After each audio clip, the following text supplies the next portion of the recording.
आप देख रहे हैं रीवा दर्शन में सचेता बघेल आपके साथ। आइए नजर डालते हैं आज की खबरों पर विस्तार से। सुहाग की रक्षा के लिए सुहागिनों की वट वृक्ष की पूजा। सुहागिन महिलाओं ने रखा व्रत। ज्येष्ठ माह के कृष्ण पक्ष की अमावस्या तिथि को सुहागिन महिलाओं ने पति की लंबी उम्र के लिए वट सावित्री का व्रत रखा। इस दिन भगवान विष्णु और वट वृक्ष की पूजा करने से न सिर्फ पति को दीर्घायु मिलती है बल्कि घर में सुख संपन्नता एवं आरोग्यता भी बढ़ती है। इस वर्ष सोमवती अमावस्या के साथ सोमवार को वट सावित्री का भी व्रत रखा गया। इस व्रत को करने वाली सुहागिन महिलाएं 16 श्रृंगार करके अपने पति की लंबी उम्र के लिए बरगद की वृक्ष की पूजा करती हैं।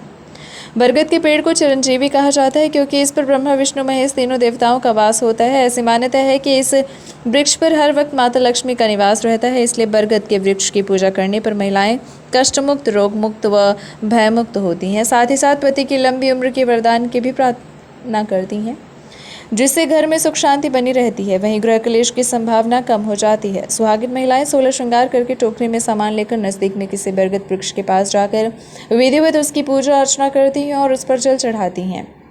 ऐसी मान्यता है कि शादी के प्रथम वर्ष बाद ससुराल के प्रथम वर्ष ही वट सावित्री का व्रत लिया जाता है और पूजा अर्चना कराई जाती है।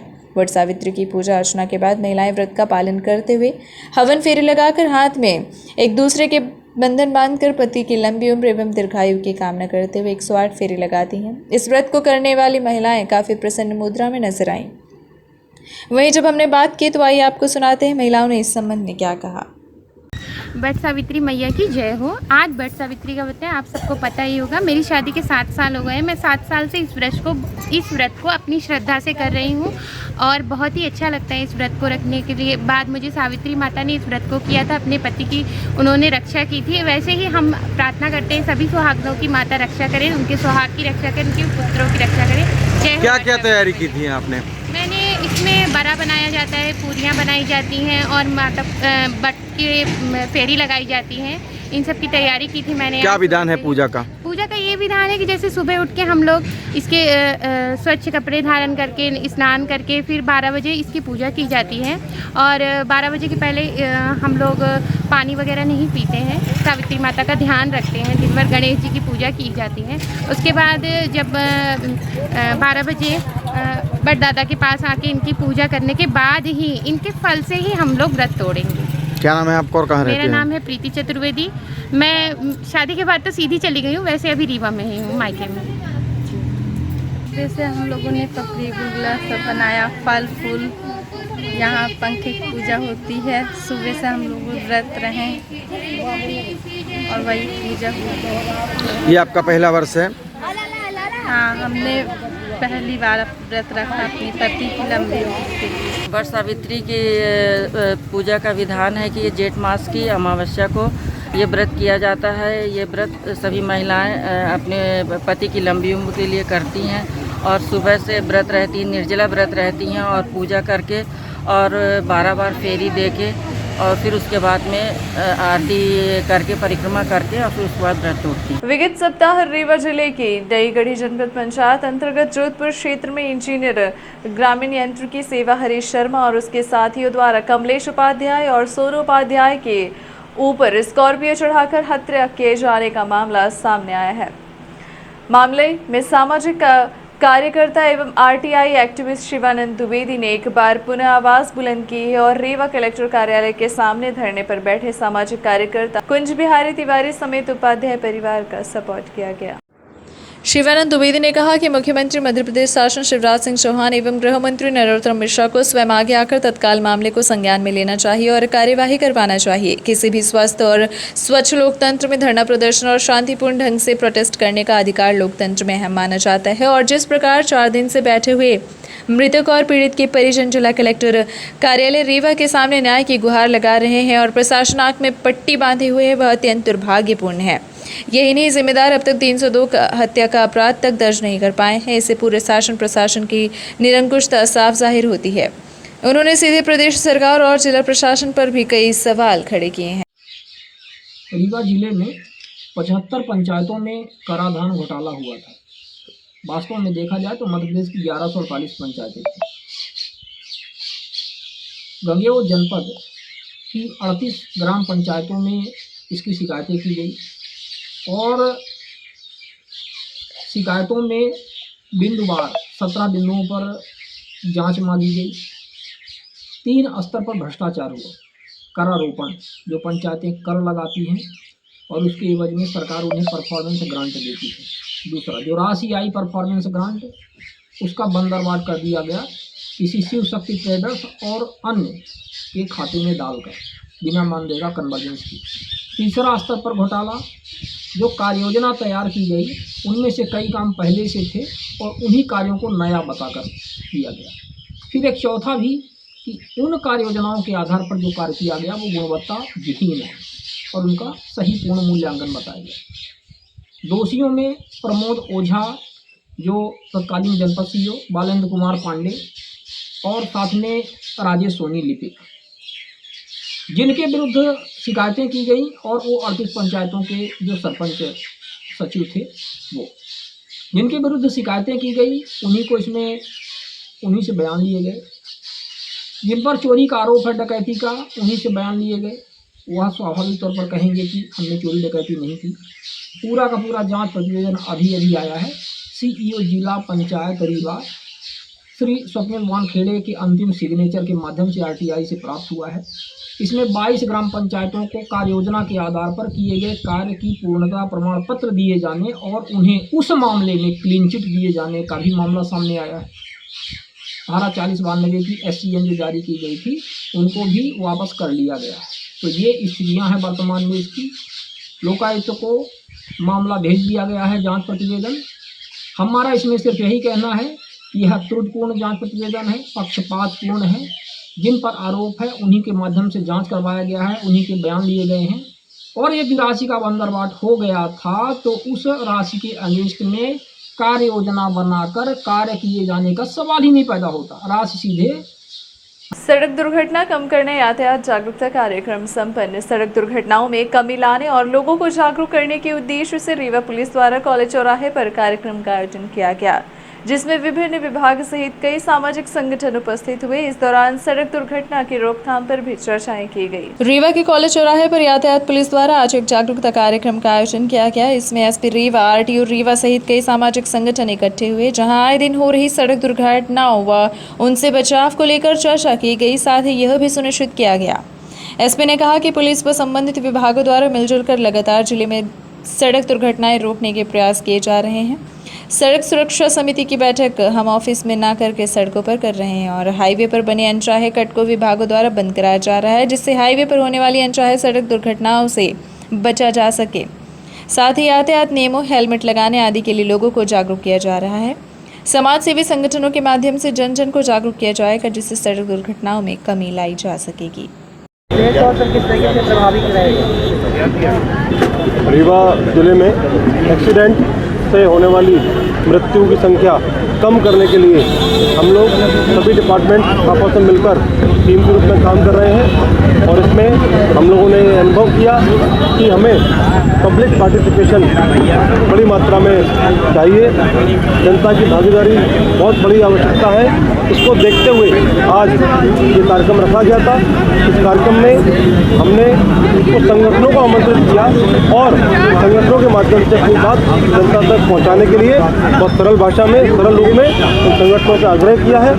हम लोग पुनः कुछ दिनों बाद बैठेंगे और संगठनों को जो हमने काम दिया है, घर परिवार में जाकर मिलना, उनको ओवर स्पीडिंग के बारे में बताना, एक्सीडेंट के दुष्प्रभाव के बारे में बताना, उन लोगों के अनुभव जानने के बाद हम इस कार्यक्रम को कैसा रूप दे सकते हैं उस पर काम करना।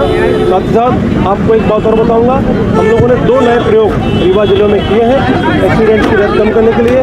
पहला, सड़क सुरक्षा समिति की बैठक हमने अपने मुख्यालय पर न कर सभी डिपार्टमेंट्स को साथ में ले जाकर लगातार सुबह शाम तक ऑन रोड मौके पर जाकर प्रत्येक पॉइंट को कैसे सही किया जाए इस पर काम किया है। दूसरा, हमारे आरटीओ साहब, ट्रैफिक पुलिस और सीएमएस साहब ने मिलकर आई कैंप लगाए हैं, जिससे कि ड्राइवर्स की आई टेस्टिंग हो सके और उनको कई बार जानकारी नहीं होती कि उनकी आंखों में दोष आ चुके हैं, उनको चश्मे की आवश्यकता है, उनको दवाई की आवश्यकता है। इन दोनों प्रयासों से हमें लगता है काफ़ी फर्क पड़ेगा। Thank you. फिर आपने जैसा कि मैंने आपको बताया कि हमने सड़क सुरक्षा समिति की बैठक यहाँ पर मीटिंग हॉल में ना करके ऑन रोड आयोजित की। हम लोग एक चरण में यहाँ से लेकर हमारे मिर्ज़ापुर रोड कवर कर चुके हैं हनुमाना तक। अगला चरण हमारा अगले हफ्ते प्रस्तावित है, इसमें हम लोग इलाहाबाद रोड तक जाएंगे और जहाँ पर रास्ते में कट्स हैं, तिराहे चौराहे हैं, जहाँ पर संकेतक नहीं है, एक्सीडेंट जोन है, उन सबको मौके पर देखकर संबंधित विभागों से उसको दुरुस्त करने की पहल शुरू करवाएंगे और उसका फॉलोअप भी लेंगे। Thank you. कच्चा मकान गिरने से आधा दर्जन लोग घायल, एक की मौत। घटना मनगवा थाना क्षेत्र की बताई जा रही है। वहीं रीवा जिले के मनगवा थाना क्षेत्र अंतर्गत उस समय अफरा तफरी और चीख पुकार शुरू हो गई जब अहिर गांव में कच्चे घर की दीवार गिरने से 6 लोग घायल हो गए। घायलों को इलाज के लिए रीवा संजय गांधी अस्पताल में भर्ती कराया गया है, जिसमें से एक की मौत हो गई है। वहीं हादसा करीब सुबह 7 बजे का बताया जा रहा है। अहिर गांव के रहने वाले कुशवाहा परिवार में प्रधानमंत्री आवास योजना के तहत घर का निर्माण कार्य चल रहा था। इस निर्माण कार्य के चलते कच्चे घर की दीवार को गिराना था। जिस दीवार को गिराना था उसी की दीवार पर सोमवार की सुबह करीब 7 बजे 6 लोग बैठे हुए थे। दीवार कमजोर थी और वो इतना वजन सह नहीं पाई और टूटकर नीचे गिर गई, जिसके नीचे दबकर 6 लोग घायल हो गए, जिसमें से एक की मौत हो गई है। वहीं दीवार गिरते ही मौके पर हल्ला मच गया। चीख पुकार सुनकर घर के और सदस्य बाहर निकले और आनन फानन में सभी घायलों को इलाज के लिए रीवा के संजय गांधी अस्पताल में भर्ती कराया गया, जहां पर 32 वर्षीय मनीष कुशवाहा की मौत हो गई। बाकी घायलों का इलाज संजय गांधी अस्पताल में चल रहा है। वहीं परिजनों ने इसकी सूचना पुलिस को दी। फिलहाल पुलिस मामले की जांच कर रही है। सर दीवार गिर गई, उसके ऊपर बैठे थे 6 लोग, उनका दीवार गिर गई, इसमें से 5 लोग चोटें आई हैं, एक की मौत हो चुकी है। कहाँ की घटना है? अहिर गाँव घटना है, ग्राम अहिर गाँव मनगवा थाना मनगवार चौकी। कितने बजे की घटना है? घटना है सर 7 बजे की, आज सुबह की। कैसे हुई घटना? नहीं, वो बैठे थे, घर बना रहे थे, पक्का आवाज आया था, उस दीवार को गिरा रहे थे, कल गिराए और फिर ऐसे बैठे थे उसके नीचे, मानो वो दीवार कल नहीं गिरी थी, सोचे नहीं गिरेगी, और फिर अपने से गिर गई सुबह 7 बजे। हाँ, क्या नाम है? मनीष कुशवाहा। फेसबुक में दोस्ती, फिर प्यार, उसके बाद बलात्कार। रीवा की युवती से सीधी के युवक से फेसबुक में हुई दोस्ती। युवक ने शादी का झांसा देकर किया बलात्कार। रीवा की युवती ने महिला थाने में मामला दर्ज करवाते हुए मीडिया को बताया कि वह करीब 2 वर्ष पूर्व दीपक कुमार शुक्ला तनय जितेंद्र शुक्ला उम्र 26 वर्ष निवासी वार्ड नंबर 19 ग्राम झांझ जिला सीधी से फेसबुक के जरिए उसकी पहचान हुई थी। वही बातचीत भी शुरू हुई।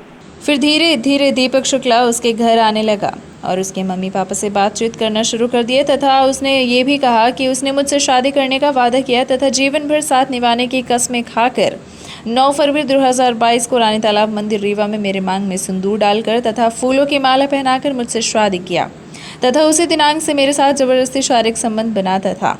मैं मना करती थी कि पहले मेरे परिवार वालों के सामने अपने मम्मी पापा के साथ आकर शादी की बात कर लो और मुझे मेरे घर से शादी करके लाओ, तब मुझसे शारीरिक संबंध बनाओ। इस पर आरोपी कहता था कि हम दोनों एक ही जाति के हैं और बालिग हैं, हमारे मम्मी पापा शादी से मना नहीं करेंगे, फिर कभी शादी कर लेंगे। अभी मैं माला पहनाया हूँ तो तुम मेरी पत्नी हो गई हो, इसलिए अब मुझे शारीरिक संबंध बनाने से मत मना करो।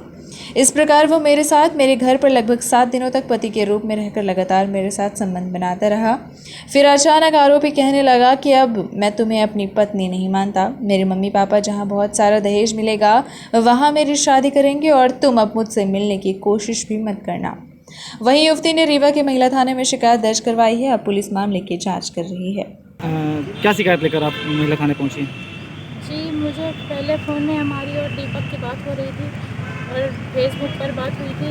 2-3 साल से बात चल रही है और बात करते करते हम लोग मतलब मिलने के लिए हमारे दीपक मम्मी पापा से सबसे बात की है कि हम शादी करेंगे और फिर मिलने के लिए बुलाया तो हम यहाँ रानी तालाब में मिलने आए। पहले रीवा बस स्टैंड आए, फिर रीवा से वो रानी तालाब लेके गए 9 फरवरी को।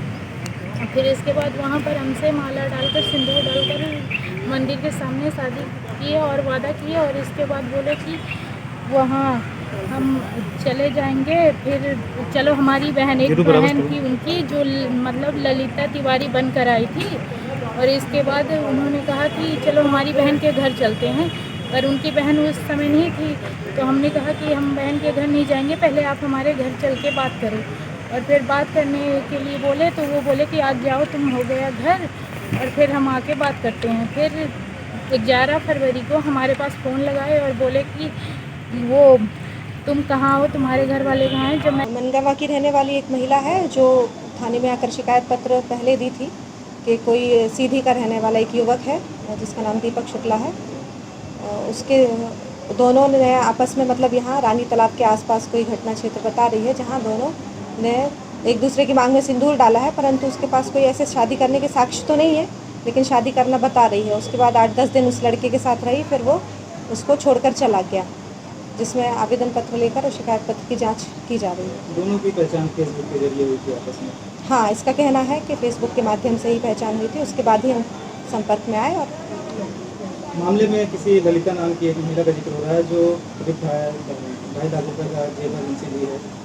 मेरे सामने ये तथ्य तो नहीं आए हैं। अगर ऐसी कोई बात हो। शिवसेना द्वारा एसपी कार्यालय में सौंपा गया ज्ञापन। मलिकवार तालाब मनगवा में 25 मई को वर्ग विशेष के असामाजिक तत्वों द्वारा प्राणघातक हमला करने वाले हमलावरों को एसपी कार्यालय पहुंचकर सौंपा गया ज्ञापन। शिवसेना पार्टी के लिए जिला प्रमुख श्री कृष्ण गुप्त ने मीडिया से बताया कि विशेष वर्ग के असामाजिक तत्वों एवं सरहंगों द्वारा एक राय होकर हथियारों से लैस होकर लवकुश गुप्ता परिवार की विधिक जमीन पर जबरदस्ती कब्जे की नीयत से भय व दबाव का वातावरण बनाकर जमीन कब्जाने की नीयत से पूर्व नियोजित योजना अनुसार प्राणघातक हमला किया गया, जिसमें गुप्ता परिवार के लोगों को गंभीर चोटें आई हैं, किंतु अपराधकर्ताओं के खिलाफ हल्की फुल्की धाराएं लगाकर पुलिस द्वारा खानापूर्ति की गई है, जो न्यायोचित नहीं है तथा साजिशकर्ता के साथ इन सभी की गिरफ्तारी नहीं हुई है, जिससे इनकी हिम्मत बढ़ी हुई है तथा आगे इससे भी बड़ी घटना घटने की पूर्ण संभावना है। सरहंगों द्वारा पूर्व में भी जमीन हथियाने हेतु डर व भय का वातावरण पहले ही कई बार निर्मित किया गया, जिसकी रिपोर्ट भी पीड़ित परिवार द्वारा की गई, किंतु कोई विधिक कार्यवाही न होने के कारण इन असामाजिक तत्वों के हौसले बुलंद है, जिसके लिए पुलिस की कार्यवाही भी सशंकित और भेदभावपूर्ण है, जिसके चलते 25 मई को इतनी बड़ी घटना कारित करने को बल मिला। हम लोग ज्ञापन के माध्यम से मांग करते हैं कि सभी सरहंग जिन्होंने प्राणघातक हमला किया तथा इसमें शामिल सभी साजिशकर्ताओं की शीघ्र गिरफ्तारी की जाए एवं कठोर से कठोर धाराएं लगातार कार्यवाही की जाए एवं लवकुश गुप्ता परिवार को पुलिस सुरक्षा प्रदान कर उनकी जमीन पर मालिकाना कब्जा सुनिश्चित किया जाए। यदि 7 दिवस के अंदर शासन प्रशासन निष्पक्ष सही कार्यवाही नहीं करता है तो शिवसेना पार्टी आंदोलनात्मक रुख अख्तियार करेगी, जिसकी संपूर्ण जिम्मेदारी शासन प्रशासन की होगी।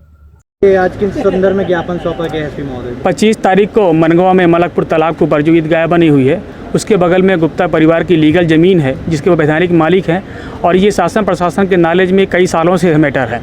और इन सरहंगों ने पूर्व में भी भय दबाव का वातावरण कायम करके ज़मीन को कब्जाने की कोशिश की थी और इनके खिलाफ कई रिपोर्ट्स भी गुप्ता परिवार द्वारा की गई थी, किंतु शासन प्रशासन की जानबूझ के लापरवाही जो डीलर हमारी नीतियां हैं उसके कारण से सरहंगों पर कोई कार्रवाई ना होने के कारण से आज इनके इतने ज़्यादा भाव बढ़ गए हैं कि इन्होंने ये 25 तारीख को इनके साथ बहुत ज़बरदस्त मारपीट की, प्राणघातक हमला किया, कातिलाना हमला किया और इन्हें इस घटना को कारित किया।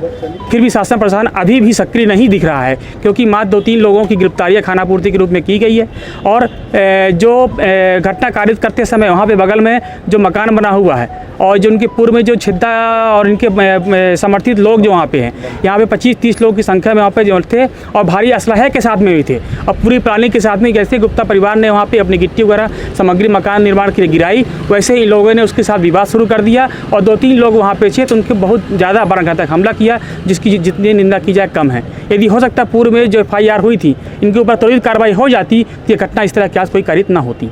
कार्रवाई अभी नहीं होती, आगे क्या होगा? कार्रवाई आगे नहीं होगी, इसके लिए हम आगे आईजी साहब से मिलेंगे, कलेक्टर साहब से मुलाकात करेंगे, नहीं तो हम फिर CM शिवराज सिंह की भी इसके लिए ज्ञापन देंगे और सांकेतिक धरना प्रदर्शन जो जैसी जरूरत पड़ेगी हम इनको न्याय दिलाने के लिए शिवसेना आगे भी कार्य करेगी। जर्मनी के डॉक्टर थॉमस ने रीवा के संजय गांधी में पदस्थ डॉक्टर शुभम मिश्रा को दी घुटने एवं कुल्हे बदलने की फेलोशिप उपाधि।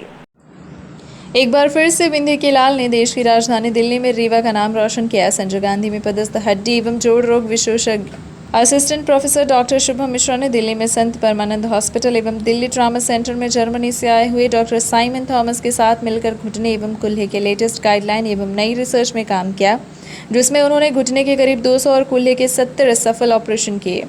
इसके तहत उन्होंने रोबोटिक जॉइंट रिप्लेसमेंट में भी हिस्सा लिया। यह टेक्नोलॉजी जर्मनी, अमेरिका और जापान में है। भारत में करीब कुछ ही अस्पतालों में यह तकनीक का इस्तेमाल किया जाता है। यह पूरे विंध्य वालों के लिए एक खुशी की बात है कि अब यह ऐसे ऑपरेशन हमारे सुपर स्पेशलिटी एवं संजय गांधी अस्पताल में भी कर सकेंगे। डॉक्टर शुभम मिश्रा ने 1 महीने बढ़ चढ़कर दिल्ली में रहकर ऑपरेशन किया, जर्मनी के डॉक्टर साइमन थॉमस को रीवा में आमंत्रित भी किया गया है, जिससे वह आने वाले भविष्य में यहाँ वर्कशॉप मेडिकल कॉलेज में करवा सकेंगे। डॉक्टर शुभम मिश्रा के इस अनुसरणीय काम का दिल्ली के इंस्टीट्यूट एवं ट्रामा सेंटर द्वारा घुटना एवं कुल्हा प्रत्यारोपण में फेलोशिप डिग्री की उपाधि दी गई। इससे जो भी लोग घुटने एवं कुल्हे के दर्द से चलने बैठने में असमर्थ हैं, उनके लिए विशेष प्रत्यारोपण द्वारा मरीजों को लाभ लेने का अवसर मिलेगा।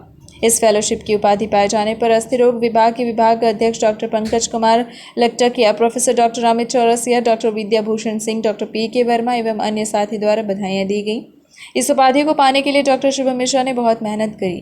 रोबोटिक रिप्लेसमेंट एक तरह की नई तकनीक से जिसमें रोबोट द्वारा घुटना प्रत्यारोपण किया जाता है। ये थी आज की खबरें। आगे की खबरों के लिए बने रहें रीवा दर्शन के साथ। दीजिए हमें इजाजत। नमस्कार।